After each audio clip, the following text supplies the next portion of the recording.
Arquímedes, conocido en todo el mundo, un geómetra y químico de la antigüedad, dijo estas palabras: dadme una palanca y un punto de apoyo y muevo el mundo. Él se dedicaba al estudio, a hacer descubrimientos, a aplicar los conocimientos, a facilitar la vida de los hombres. Y él hizo un buen estudio acerca del uso de las palancas y enseñó al mundo la importancia de las palancas, porque las palancas le evitan a los hombres muchos esfuerzos. Gracias a las palancas, hasta un niño puede levantar cientos de kilos. Después vinieron también las poleas, algo muy parecido, que facilita mucho el levantar cosas pesadas con muy poco esfuerzo. Arquímedes pensaba que si tuviera un punto de apoyo y una palanca, aún en el mismo mundo, poniendo esa palanca debajo del mundo y apoyándose en el punto que él deseaba, podía moverlo. Estoy pensando cuando jugamos ahí en los sub y bajas, que dos personas de un peso semejante pueden jugar a subirse y bajar. Pero cuando se mueve esa palanca y se le da más espacio a un lado de palanca, entonces para uno es más difícil levantar al otro y para el otro es más fácil levantar al que está del lado opuesto.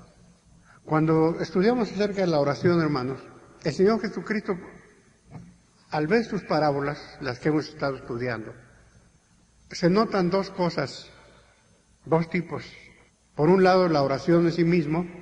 Jesucristo dio mensajes de la oración para aprender de ella. Por ejemplo, Padre Nuestro habla de la oración en sí misma y nos dice qué pedir y cómo pedirlo. Eso lo hemos estudiado ya. Pero hay otras parábolas que no tratan la esencia de la oración, sino que, tomando el ejemplo de Arquímedes, el punto de apoyo que él pone en la palanca se llama fulcro. Y con ese fulcro, la palanca va más allá, más acá, y facilita el levantar cosas, o las dificulta. Y creo que hay parábolas del Señor Jesús en donde Él nos enseña a poner el fulcro en un lugar de tal manera que nuestra oración tenga más fuerza y llegue mejor a la presencia del Señor. Así es que hay unas oraciones donde Dios nos habla de la oración misma, para hay otras que nos habla acerca de algunas cosas que deben servir como de plataforma para que el hombre haga más efectivas sus oraciones. Por ejemplo, hace un tiempo estudiamos aquí en Lucas 18, del 1 al 8, de una mujer que tenía un problema y iba otra vez y seguía insistiendo hasta que el juez, que ni creía en Dios ni tenía temor a ningún hombre, dijo: le voy a justicia para que ya no venga y me muela. Y con eso el Señor Jesucristo está enseñando que el orante, el que va a orar, debe ser insistente, debe ser perseverante. Y en esta parábola que acabamos de leer ahorita, este mensaje acerca de unos que confiaban, dice en el versículo 9, vamos a leerlo todos juntos: a unos que confiaban en sí mismos como justos y menospreciaban a los otros, dijo también esta parábola. A lo mejor se les perdió un poquito la cita.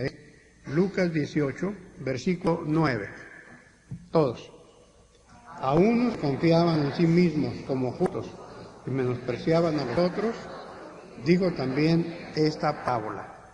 Y en esa parábola platica de dos personas, un fariseo y un publicano. Y así rápidamente me gustaría repetir esto varias veces para que se nos quede. Rápidamente, el fariseo se pone para orar, se pone de pie. Ese es un fulcro. Ora consigo mismo. Da gracias a Dios porque no es como los demás hombres. No se considera ladrón, injusto ni adúltero. Y menosprecia a otros que oran. Ni siquiera soy como este. Señala ya al publicano. Platica algunas cosas aparentemente positivas. Ayuno 2 veces a la semana. Y hoy dimos todo lo que gano. Esa fue su oración. El otro, el publicano, versículos 13 y 14, dice: estando lejos, ya significa eso bastante, estando lejos, no querían ni aún alzar los ojos al cielo, ya llevamos 2, sino que golpeaba su pecho, ya llevamos 3. Y decía Dios, él sí habla con Dios, el otro habla consigo mismo, él habla con Dios. Y la 5, pide misericordia. Y aún la 6, confiesa ser pecador.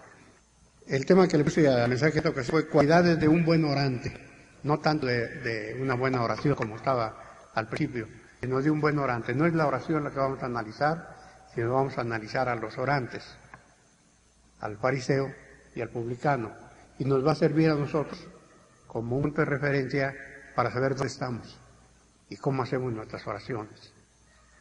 Entonces, me gustaría también, para mejor comprensión del pasaje, decir algo acerca de lo que significan estos hombres. La palabra fariseo, pues era importante y muy conocida en aquel tiempo. La palabra publicano, pues lo mencionamos muchas veces nosotros porque está en la Biblia, pero saber un poquito más de lo que significan estas 2 personas. Los fariseos eran una secta religiosa en tiempos de Cristo, muy fuerte, muy importante, la más importante de todos los grupos que había. Se hablaba de sacerdotes, de escribas, de saduceos, de fariseos. Y los fariseos eran una secta de gente sobresaliente, gente estudiada y gente de poder. Algunos de los fariseos pertenecían al Sanedrín, eran de la clase gobernante. La primera vez que se menciona a ellos, porque no eran muy antiguos, fue 150 años antes de Jesucristo, cuando Josefo platica de que los macabeos, cuando peleaban contra los romanos y querían alcanzar la libertad del país, los fariseos se les pegaron y se convirtieron también en hombres políticos. El origen de ellos fue bastante bueno. La misma palabra en el hebreo, perusim, significa separado, porque ellos tenían el propósito de apartarse, de separarse, para lograr algo muy especial y no revolverse con los demás, pero un buen espíritu, no de desprecio y de humillación a los otros, sino con el deseo de superar, como sucedió, por ejemplo, con los monjes. En un inicio los monjes buscaban alejarse del ruido, del bullicio, de gente pecadora, de los cabarets y de los ladrones y de los adúlteros y de los pendencieros y los borrachos, para estar cerca de Dios. Y de hecho lo empezaban a buscar y crecer, pero después se fue corrompiendo y los monjes llegaban a ser de la peor gente que podía haber en la tierra. Algo así pasó con los fariseos. Eran unos buenos hombres. Ustedes saben que esto lo estuve viendo en diferentes aspectos, pero no quise perderme. Diferentes grupos que han nacido en el mundo en ciertas épocas, en ciertos siglos, muy buenos, pero van en declive y luego son muy malos. Pues ese ciclo que siguieron los fariseos, que siguen muchos, ese le hizo que ellos se encontraran como gente que realmente merecía desprecio. Porque como vieron allí, el fariseo llegó el momento en que él se sintió separado, muy superior a todos los demás, y se creía muy santo, y de hecho guardaba con mucho celo la parte religiosa de los mandamientos de Dios, la parte ritual. Dice Dios, la palabra de Dios escribe en tiras y te las pones y te envuelves en los brazos esas tiras y también a veces en las piernas para que lleves la palabra de Dios allí. Ahí se llamaban filaterias. También vas a poner en la puerta de tu casa, y hasta la fecha los judíos ponen en las puertas de cualquier casa, de cualquier barco, de cualquier hotel, ponen una cosa allí que tiene unas palabras de la Biblia de Deuteronomio, capítulo 6, que se llama la mesusa, y es algo bastante importante y sagrado. Dios había dicho, cuando ustedes hagan sus mantos, háganle un fleco al final, y ese fleco en derredor del manto, háganselo porque yo se los mando, porque con eso quiero que recuerden los mandamientos que yo les doy. Entonces el propósito era un propósito del Señor, que hubieran franjas en los mantos para acordarse de los mandamientos de Dios. Buena cosa. Les echó a perder con los fariseos. Después se ponían unos flecotes grandotes, porque así parecían como que eran personas más espirituales, se acordaban más de la ley. Es decir, todo lo superficial, una religión de paja, eso era lo que seguían, porque ya los mandamientos no eran tan importantes, era importante las franjas, no los mandamientos. Era importante cumplir con traer papeles aquí alrededor con la Biblia, pero no guardar la Biblia. Por eso ser fariseo vino a ser algo así como un sinónimo, o quitémosle el algo así, vino a ser un sinónimo de hipócrita.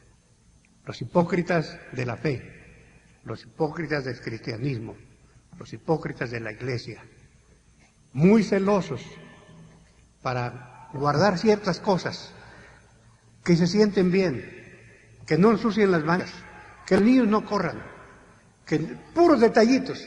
Hay gentes que son duros y enérgicos contra detallitos, pero lo profundo de la ley, del mandamiento, de la honra y de la santidad a nuestro Dios, eso es algo que no vale la gran cosa. ¿Qué eran los publicanos? Los publicanos eran judíos que estaban al servicio de los romanos. Especialmente su trabajo era ser recaudadores de impuestos y de los derechos aduanales. Ellos no eran muy queridos, realmente nunca fueron queridos. En primer lugar porque abusaban de los cobros, cobraban de más, y tenían que hacer de lo que ellos decían porque había autoridades. Así como en algunas aduanas hacen tanto chanchuy, pero trae una pistolota aquí y una placa, y además les ampara a alguien cuando quieren buscar algún lío. Y estos hombres pues encontraban apoyo en los romanos porque trabajaban para ellos. La otra razón por la que no lo quería la gente es porque trabajaban para los extranjeros. Y trabajaban para los extranjeros en contra de los nacionales. Entonces un publicano vino a ser una persona no apreciada. Ya vamos a ver que el Señor Jesucristo también los nombró feo una vez, porque así se acostumbraba ya a considerar al publicano como la escoria de la sociedad judía. ¿Se acuerdan cuando el Señor Jesucristo iba con Pedro y entraba a Capernaum? El Señor Jesús vivía en Nazaret, nació en Belén, vivió en Nazaret, y cuando empezó a trabajar se fue a radicar, cambió su domicilio a Capernaum. Y él entraba y salía de Capernaum porque era ya su casa. Y una vez al entrar le dice el publicano a Pedro: a ver, ¿no vas a pagar por tu maestro? Está bien, por ti no pagues, pero por tu maestro. Y dice Pedro, pues no, porque él aquí vive. Le voy a decir a mi maestro, a ver qué dice. Y fue y dijo al Señor: están cobrando por ti. Y le dice: Señor, ¿qué tributos para los extranjeros, para los extraños? Pero ese bribón está cobrando, con cualquier pretexto busca alguna falla para cobrar. Y el Señor Jesucristo, con su carácter, el que te cargue por una milla ve con él dos. Dice: bueno, mira, vamos a buscar un pez y sácale una moneda y ahí vas a pagar por mí y paga por ti también. A ti no te están cobrando, a mí, págales por mí y por ti. Pero el Señor no tomó eso como para odiar a los publicanos, pero la gente sí se molestaba mucho. Eran personas no gratas, porque como tenían roce con los gentiles, y los judíos eran muy celosos. Entonces, si tú te rozas con un gentil, pues ya eres bien como gentil. Las leyes de los judíos eran muy estrictas. Si hay algún muerto, no toques nada al muerto, ni toques nada del muerto, ni toques la mesa, ni la silla, ni la cama, ni la puerta del muerto, si la cosa es inmundo. Y entonces los publicanos, pues, ¿quién los va a querer? Apestosos. Decía que el Señor Jesús una vez también se refirió a ellos como algo despreciable, como se consideraban, porque cuando había pleitos entre los hermanos, Jesucristo dice: mira, ve y búscalo y busca la paz. Si no te hace caso, busca a otros dos que sean testigos. Si no te hace caso, ve y díselo a la iglesia. Y si no le hace caso a la iglesia, tenlo por étnico y publicano. Es decir, ya como un excomulgado, como un ajeno, como un despatriado. porque pues es como un gentil, un incircunciso. Ya tenemos el panorama de lo que son estas personas. Vamos a analizar un poco las oraciones. Vamos a ver el fulcro de cada oración. En el versículo 10, 11 y 12, está la oración del fariseo. Vamos a leer el 11. El fariseo, puesto en pie, consigo mismo de esta manera: Señor, ven ustedes, entonces, en primer lugar oraba consigo mismo. Realmente no era para orar a Dios, para estar con Dios, era para estar consigo mismo. Aquel que ama tanto, que se pone en primer lugar antes que a Dios. Cuando una persona comete un pecado, está poniéndose en primer lugar antes que Dios. No vayamos a pensar que nosotros somos unas estrellas y algo muy especial. Muchas veces somos fariseos porque nos ponemos en primer lugar antes que a Dios. Cualquier pecado nos hace preferirnos a nosotros. Me prefiero a mí y por eso voy a hacer lo que a Él no le agrada, porque hay ratos en que no me agrada a Él ni lo prefiero a Él. Y esta era la vida de Él. Afortunadamente muchos de nosotros hemos estado saliendo de ese egoísmo, de esa vida vana, pero estos hombres en lugar de salir se iban hundiendo. Hablaba consigo mismo. Ahí en el versículo 9 que leímos hace rato, el Señor Jesucristo contó la historia dedicada a estas personas.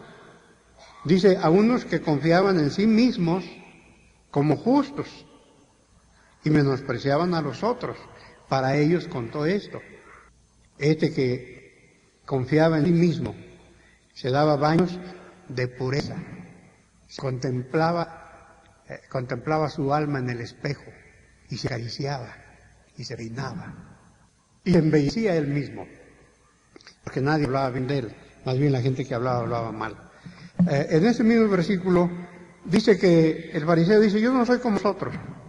Es decir, esto es un complejo de superioridad moral que nadie lo aguanta ni él no debe aguantarse. Oraba con arrogancia, se separaba de las demás personas. No soy como los otros hombres. Ahora se usa mucha palabra chusma. No soy de la chusma. Yo soy una persona muy espiritual. Y te doy gracias porque me has hecho diferente. Qué hermoso me has hecho, Señor. Gracias. Nosotros decimos pobrecito, pero él no, estaba bien convencido. Además, ven ustedes cómo él piensa que algunas cosas no las hace como los hacen los demás.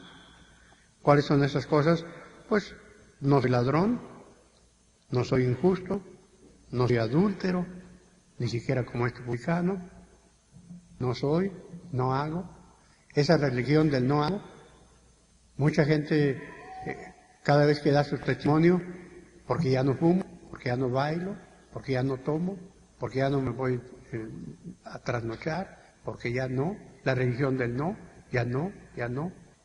No me puedo acordar quién me contó, creo que en esta semana, de un niño que le dijo a su papá o a alguien, oye papá, los cristianos no fuman, ¿verdad? No toman, ¿verdad? No toman.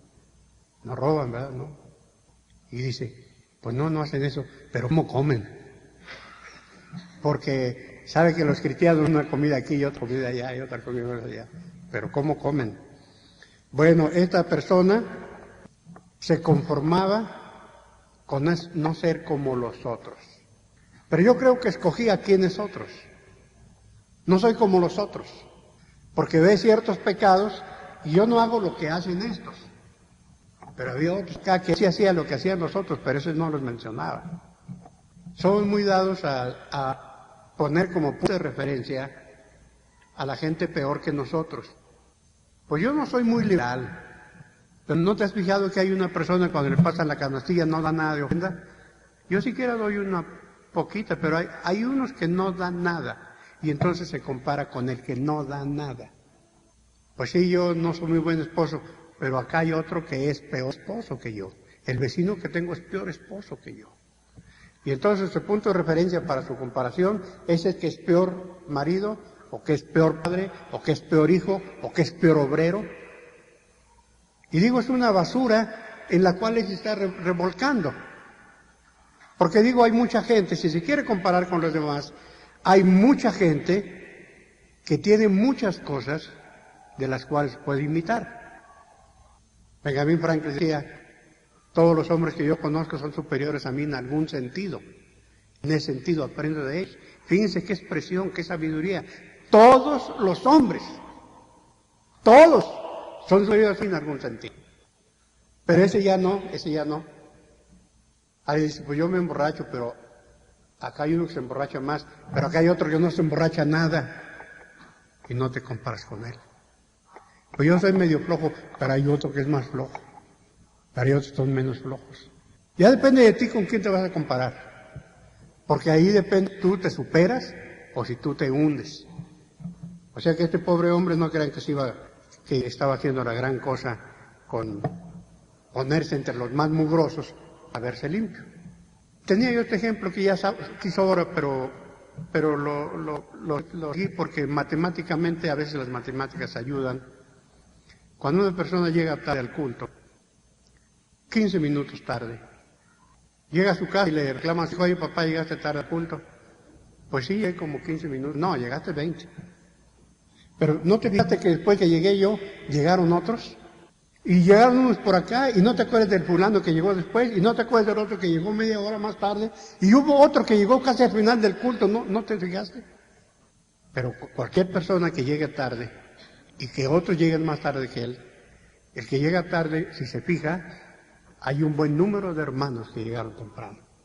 Como para decirle, oye papá, pero cuando tú llegaste tarde, había ya como 100 hermanos que habían llegado temprano. ¿Por qué no te fijaste en ellos? Porque ya cada quien tiene los ojos en cierta dirección y no los endereza, pues seguirá haciéndose mal a sí mismo. Dice que 1 o 2 veces por semana Jesucristo habló del ayuno y muchas veces criticó a algunos que ayunan y dijo en el Sermón del Monte, y hasta demudan su rostro para aparecer que ayunan. No se ponen aceite y sí, no se lavan la cara, no se peinan, todos despeinados, para cuando los vean en la calle de ahí, dice, hombre, ¿cómo ayuna? Miren la cara que tiene. Y Jesucristo decía, no, mira, cuando ayunes, lávate la cara y peínate bien y andas derechito. Que la gente ni se cuenta que andas ayunando. Porque tú no ayunas para la gente, ayunas para Dios. Y aquel que hace las cosas para que los hombres los vean, dice Señor, ya tiene su recompensa. Doy diezmos de todo lo que gano.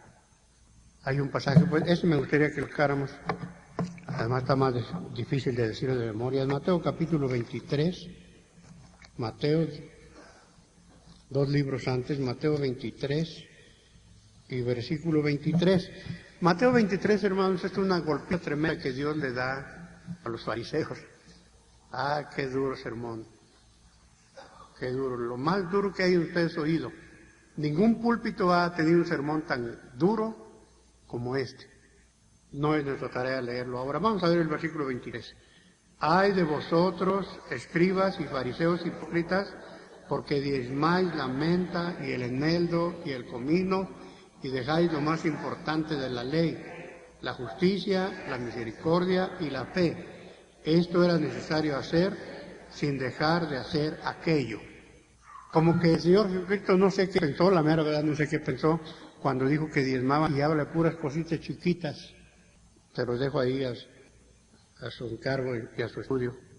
Pero haya diezmado todo lo que ganaba de él, dejaron lo más importante. Dios necesita el dinero, sí lo necesita, para él no, lo necesita para la obra, para la extensión del reino, de lo espiritual. La justicia, como dice aquí, la misericordia y la fe. Esto es necesario hacer, sin dejar de hacer aquello. ¿Cuál es aquello? Diezmar la menta y el eneldo y el comino. Este versículo guárdenlo en su cartera, hermanos, para aquellos que dicen el diezmo es del Antiguo Testamento. El Nuevo Testamento no habla del diezmo. Pues en el Nuevo Testamento está ese versículo. Y el que habla es Jesucristo. Y está diciendo, muy importante es la misericordia, la justicia, la fe. Y hay que hacer eso porque es más importante que el diezmo. pero no dejen de darlo. Hagan esto sin dejar de hacer aquello. Lo más que a veces con el diezmo suavizamos nuestra conciencia y fallamos en los mandamientos que ofenden grandemente a Dios. Bueno, vamos a ver al publicano, versículo 13. Vamos en Mateo, vayan otra vez a Lucas 18, versículo 13. Pues es un solo versículo, no había que hacer tanto allí porque se trata de un hombre mejor. ¿Cómo dice? Mas el publicano, estando lejos, no quería ni alzar los ojos al cielo, sino que se golpeaba el pecho diciendo: Dios, sé propicio a mí, pecador. No, lo poco que dijo tenía tanto significado. Primero estaba lejos. No es como el fariseo que llega y se acerca hasta lo más que puede, cerca del templo y cerca de los sacerdotes. No es malo acercarse, pero la soberbia a veces lo hace uno acercarse por el amor propio y no por la gloria de Dios. Y este hombre con tanta humildad, mejor estuvo lejos allá, en un rinconcito, así un tanto acomplejado, porque sentía vergüenza, sentía indignidad. La segunda cosa que sentía humildad. No quería ni siquiera alzar los ojos al cielo. Señor, no soy digno. No voy a alzar los ojos al cielo. Soy digno. Con un corazón contrito y humillado. ¿Se acuerdan que dijo David en su Salmo 51? Al corazón contrito y humillado no despreciará a Dios. Con un sentido de atrición. Sé propicio a mí, pecador. Atrición es el dolor por haber ofendido a Dios. Eso es de los arrepentimientos y los sentimientos de pena, es haber ofendido a Dios.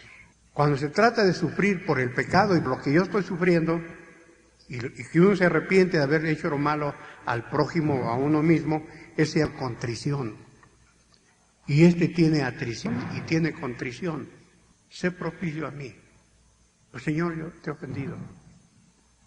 Sé propicio a mí. Y tiene condición, golpea su pecho. Yo soy culpable, mea culpa, yo soy culpable, y se golpea.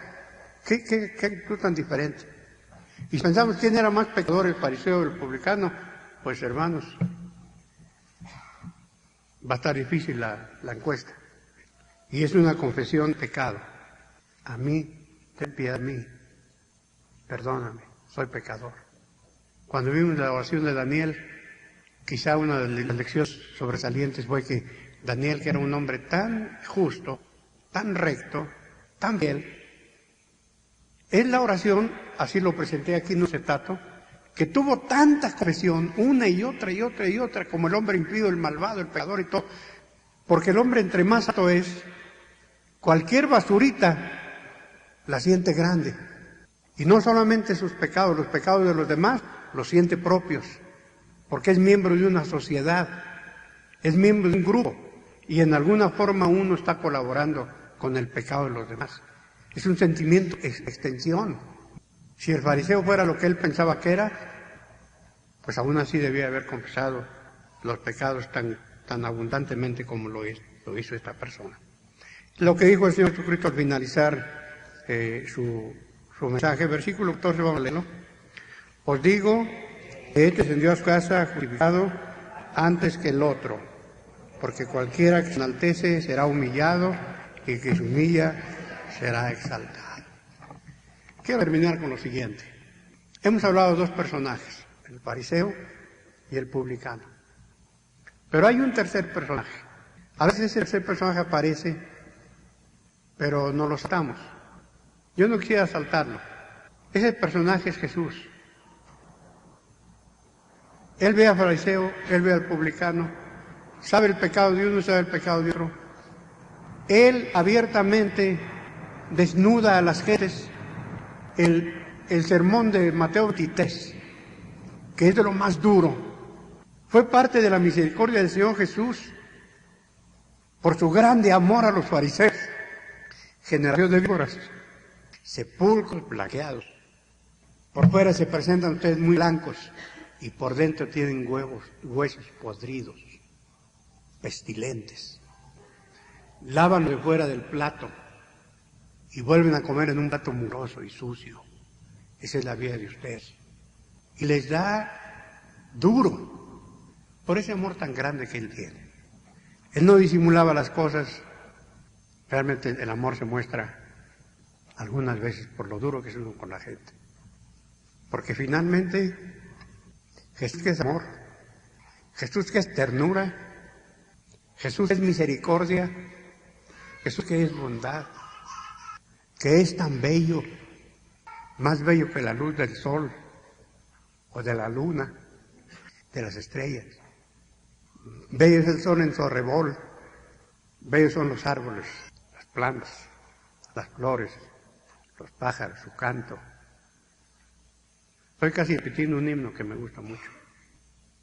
Pero más bello es Jesús y puro, que brinda goces mortal. Este himno va a venir exactamente como es en el próximo himnario que está por salir de la iglesia presbiteriana. Precioso Salvador, de los hombres, tú, Señor, Hijo del Padre Celestial, por siempre te amaré, por siempre te honraré. Eres dicha manantial. Y venid a mí todos los que están trabajados, que yo os haré descansar. Y ahí viene Mateo, un publicano, oye la voz del Salvador, y viene, lo transforma, lo embellece, lo salva, lo prepara para la eternidad. Y aquí, 2 capítulos adelante, en el capítulo 19 de Lucas, tal vez no tiene que dar la vuelta una página. Lucas 19 dice que cuando iba pasando Jesús por Jericó, sucedió que un varón llamado Zaqueo, que era jefe de los publicanos y rico, quería verlo. Y le dice: Señor, quiero estar en tu casa. Todo el mundo desprecia al publicano. Cristo dice: quiero estar en tu casa. Y luego allá en el versículo 9, Jesús dijo: hoy ha venido la salvación a esta casa. Versículo 10, porque el Hijo del Hombre vino a buscar, salvar lo que se había perdido. Los que creen que están poco perdidos, Cristo los vino a salvar. Los que creen que están muy perdidos, Cristo los vino a salvar. Y una noche tocó por allí a la habitación de Jesús un viejito llamado Nicodemo, un fariseo. Y el Señor le dio el mensaje: te es necesario nacer otra vez. Y el hombre nació otra vez. Bonita historia de Nicodemo. Cuando Cristo estaba en la cruz, allí estaba al pie de la cruz, sufriendo, el fariseo, transformado, Nicodemo. El ofrecimiento para todos: humíllate y serás enaltecido.